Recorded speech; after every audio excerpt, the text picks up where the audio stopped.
Samantala, tapos na ang pagsasaayos ng Custodial Center ng Philippine National Police. Ngunit paglilinaw ng PNP, ito hindi lang para sa mga senador at ilang pang akusado na sinampahan ng kaso kaugnay ng PNAF scam, kundi para din sa mga sinampahan ng high-profile case.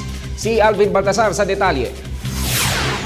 Tapos na ang renovation sa PNP Custodial Center pero paglilinaw ng pambansang pulisya, hindi lang para sa mga mambabatas na idinadawit sa pork barrel scam ang ginawang pagkukumpuni. Paliwanag ni PNP PIO Chief Police Chief Superintendent Ruben Teodoro Sindak, hanggat may kautusan ng korte gaya ng Sandigan Bayan para ikulong ang sino mang individual na may high-profile case sa loob ng Campo Crame ay wala silang magagawa kundi ito'y sundin.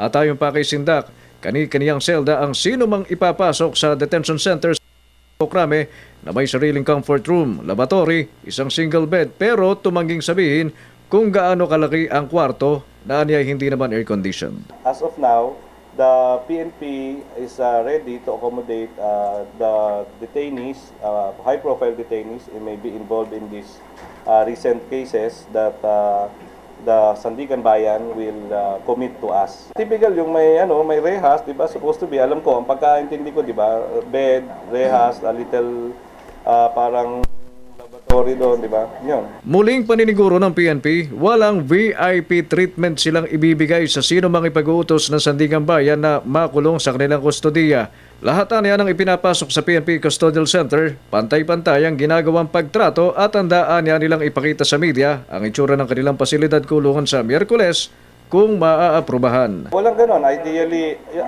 walang ganon. Uniform lahat yung selda sa room. Yes, wala. Definitely no special treatment. Uniform.